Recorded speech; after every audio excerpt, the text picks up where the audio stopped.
नमस्कार दोस्तों, स्वागत है आप सबका प्राचीन स्टोरी अड्डा यूट्यूब चैनल में।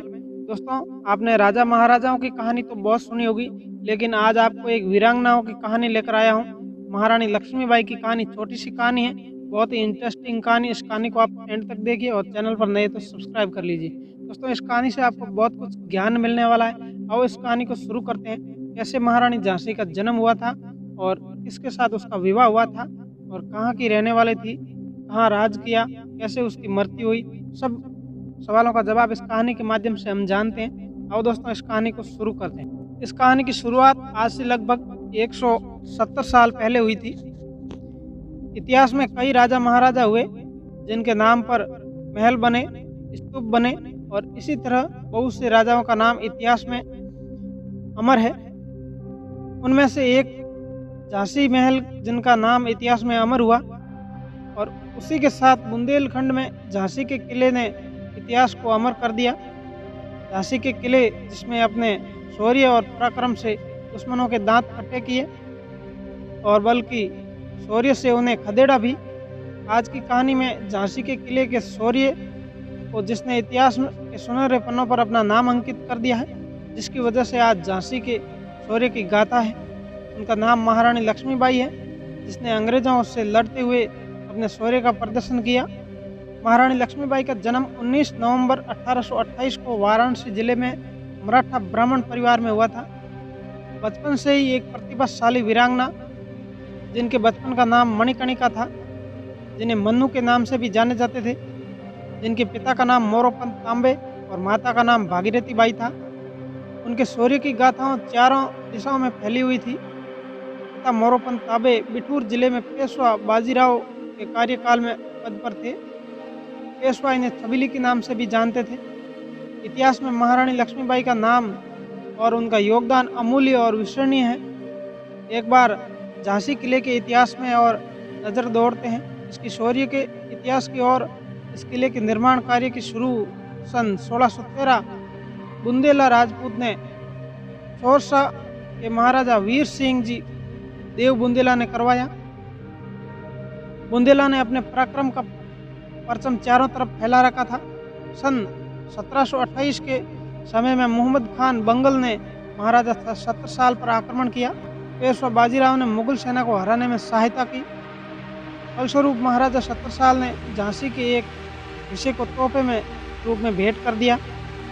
सन 1742 ईस्वी में महाराजा पेशवा बाजीराव ने नारोशंकर को झांसी का सूबेदार बनवाया।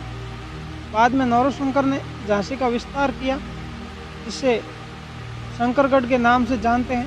पेशवा ने 1757 में नारोशंकर को वापस बुला लिया और माधव गोविंद और बाबूलाल खाने झांसी के सूबेदार बने नियुक्त हुए। सन 1766 से सन 1769 तक विश्वास राव लक्ष्मण झांसी के सूबेदार के तौर पर नियुक्त रहे। इसके पश्चात रघुनाथ राव नेवालकर झांसी के सूबेदार के पद पर नियुक्त हुए। वे एक कुशल नीतिकार और शासक हुए। इसके पश्चात झांसी के किले पर कोई उपयुक्त शासक न रहा। शिवराव की मृत्यु के पश्चात उनके वंश उसके पोते रामचंद्र राव को झांसी का सूबेदार बनाया गया। रघुनाथ राव की 1838 में मृत्यु होने के पश्चात गंगाधर राव को झांसी किले का राजा घोषित किया गया। उसके राज्य में झांसी की प्रजा बहुत खुश थी, जो कि उसके कुशल शासक का प्रमाण 4 वर्षों के शासन में पश्चात सन 1842 में महाराजा गंगाधर राव ने मणिकर्णिका से विवाह की रस्म को निभाया। विवाह के पश्चात इनका नाम महारानी लक्ष्मीबाई हो गया। कुछ समय बाद महारानी ने दामोदर राव को जन्म दिया, लेकिन इतिहास को कुछ भी मंजूर नहीं था और कुछ ही घंटों में उनकी मृत्यु हो गई। महाराजा गंगाधर राव की मृत्यु सन 1853 में हो गई थी। पहले आनंद राव को ब्रिटेन राज्य के सामने आनंद राव को झांसी का राजा घोषित किया गया, जिसके ब्रिटेन सरकार को उसी सम्मान के साथ मानने का आदेश जारी किया। सन 1853 में महाराजा की मृत्यु के पश्चात आनंद राव को ब्रिटेन सरकार, जिसमें लॉर्ड हल्डोजी की दस्तपत्र नीति आई, इसमें किसी भी राजा के दस्तपत्र होने पर उनका राज्य ब्रिटेन सरकार में शामिल कर लिया गया। इसी नीति के तहत महारानी लक्ष्मीबाई दस्तकपुत्र आनंद राव, जिनका नाम बाद में दामोदर राव रखा गया, ब्रिटेन सरकार ने उत्तराधिकार मानने से इनकार कर दिया। और उन्हें सन 1854 में महल से जाने और करीब 60,000 रुपये पेंशन के तौर पर देने को कहा, लेकिन महारानी ने इसे मानने से इनकार कर दिया। सन जून 1857 में महारानी ने विरोध कर दिया और झांसी जिले को अपने कब्जे में ले लिया, लेकिन जल्दी से जनरल हुज्जे रोज और उसकी सेना ने सन 1858 में उसे कब्जे से छुड़ा लिया। महारानी लक्ष्मीबाई ने अंग्रेजों से लड़ते हुए अपने शौर्य के पराक्रम को दिखाते हुए अपने प्राणों को न्यौछावर कर दिया। इस तरह एक पराक्रम और शौर्य वीरता की गाथा बुंदेलखंड के इतिहास में हमेशा के लिए सुनहरे पन्नों में समा गई। इस कहानी के साथ हम राजाओं और रानियों के शौर्य और महारानी लक्ष्मीबाई के शौर्य की गाथा के बारे में जानेंगे कि किस तरह उन्होंने अंग्रेजों के दांत खट्टे किए और उन्हें घुटने टेकने पर मजबूर कर दिया। आज की कहानी में शौर्य की गाथा यहीं तक थी।